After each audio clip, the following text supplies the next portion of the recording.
Man, the first thought I had with this is, no bullshit, Conway gets better and better and better with each album. I don't know what this dude has been drinking, if he's been working out. I don't know what it is. Look, man, I've been telling y'all, man, Conway is on a tear. He is out to prove not only that he's the best in Griselda, but just the best, period. But I remember we had this conversation before. You tried to tell me Conway's the one that's been like stepping up. And I'm like, I don't know, man. I'm still Benny. But Conway is the one that I think has made the most progression as a rapper. Conway is just such in a pocket, man. Like, he really is. This is that gritty, grimy Griselda, the braggadocio, I'ma kill you and your mom and your baby mom type shit. Raw, gritty, grimy, I liked it. Of course, it was pretty much not out of the ordinary with my anticipation of this album, especially coming off their last project they did together. First thing that kind of popped in my mind was to see if they kind of could carry that same momentum that they had on the last project, and to hear what Big Ghost would do different, if he did anything different. And I think from the opening track with the Skit God is on there, I mean, he's just natural at that, so I thought he was really, really dope, and kind of provided a little bit of levity into what was like a serious album in terms of like the tone and the stuff that Conway was rhyming about. Like, he comes in so hard. And yeah, shout out to Iz, man, for the intro, man. It was really, really cool to hear him on the intro as the, what does he call himself? Skit God. Yeah, it was really cool to hear him, because I've heard him on some other Big Ghost stuff as the Skit God. Lukey Cage opening up the album, man. That was a nice little surprise, man. But yeah, man, this is a dope ass project. And I thought Jay Batters was the perfect track to kind of set off the whole thing. Jay Batters, dude, it was a sports line. I don't know if you heard this, Rod. The scheme was crazy. Soul 8, play with the snow too. God, I'm Allen I don't need rap. I just contact my guy. He throwing bricks like Shaq at the line when past his prime. No rapper is fly except the guy with the patch eye. Slick Rick? Come on, dude. Kill All Rats, though. That song was so mean. That's the one with Ransom and Rome Street. Psst, Ransom, like when he came in on that track, I was like, God damn. But then when Rome Streets came in, I was like, yo, okay, Rome. Like, I had to rewind that shit. Like, that shit was just stupid. And in the way Conway came in, hold on, he had a line on that. He had I gotta quote that shit. Ransom had some nice lines. He said, I'm God to these gangsters like a Sicilian Jesus. Conway had the line where he says, we gonna shoot up your wake, fucking niggas can't even die safe. That was my favorite line on this whole album. This is fucking hilarious. Look, to me, I always look for, how do you start off your verse? That nigga said, I'm Thanos with the gauntlet. God damn, you know, and then just to think about who Conway is inside of Griselda, like, that shit makes so much sense. Yeah, Rome Streets had some shit where he says, I took an oath that I would slice the throat of any Danny Hernandez, and he says something about, I had 6 9s, but I sold them all. Like, that song is so fucking good. Kill All Rats, I thought was fucking nasty, man. Ransom and Rome Streets, they got busy. The beat was fucking sinister and menacing. I love that shit. Forever Ago, that had like the almost like prog rock-ish kind of sample, and he was really talking about some real shit about having like PTSD from the shooting.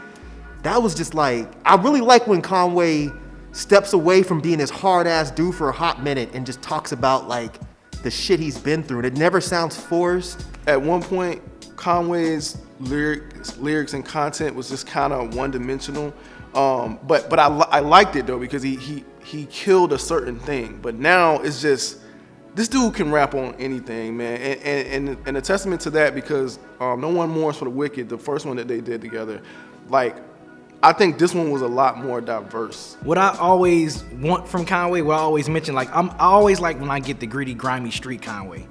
But the fact that I like the fact that he pours out and give us personal shit. You know, stuff he's dealing with, whether it's relationships, dudes he lost, how it made him feel, him fighting depression, him being depressed, even him being in the height of his career right now and rapping and stuff, he's still talking about how he kind of still deals with depression and stuff. So I think that's dope that someone, you know, you think of Conway, you think of this tough, grimy dude, but like, This dude has feelings. He shows that he has emotions and he has feelings too. I thought it was interesting how he ended this with forever ago.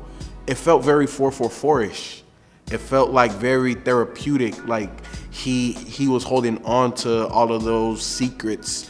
Go listen to the song. I ain't gonna give you the details of what the hell he was talking about, but it just felt like he was holding on to that for so long that this was the only way for him to release that pressure and that stress off of him. So I thought this was very interesting because that song was very introspective, and Conway always has introspective lines here and there, but this was, you know, classic Griselda, gritty, grimy. You know, I think the relationship between him and Big Ghost is really dope. In terms of Big Ghost's production, I love like what he did with the samples and how he used the samples on this one.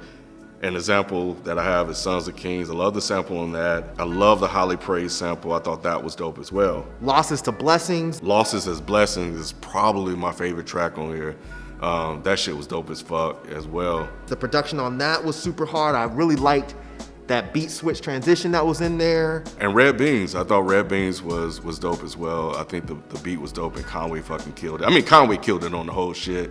And Big Ghost definitely did his fucking thing on the whole shit as well. So I wasn't a fan of Toast all that much. The beat didn't quite grab me, but that's a personal thing. But everything else on here was really fucking solid, man. Unlike Ken, man, I did like Toast. Like I like that one. I like the beat and I like the content on that. So yeah, man, I really messed with that one. To me, it's just another notch, a great solid project under his discography, man. They make a really, really, really good fucking team, man. And I think this is one of the best albums to drop this year so far. And again, man, it just further solidifies my argument about Conway just coming through ripping stuff, man. I really think he's the best out of Griselda, and this just furthers my case, honestly speaking. No shots at the other Griselda members, but man, this dude is really on a tear. And shout out to Big Ghost for providing a soundscape for this, man. He really has diversity with his beats. I didn't realize that, but then he definitely does, and this album definitely proves that. It's definitely another solid project from Conway. You know, will this be like? Is the replay value on this super high? Maybe not, but I mean, just for if it was like a shuffle and I just want to shuffle Conway albums and this come on, it's still gonna be a definitely enjoyable listen. Overall, super dope. Definitely one of my more favorite Conway joints. So yeah, man. Overall, man, I really messed with this project. This is one that I return to, and this one, I can't say it will make top 10 yet or anything like that by the end of the year, but this is definitely up there as of right now, man. This is definitely starting the year off right with a project like this. So yeah, man, appreciate you guys for real. Yo, if it bleeds, it can be killed. Go bump that shit in the whip, because I'm bumping it in the whip.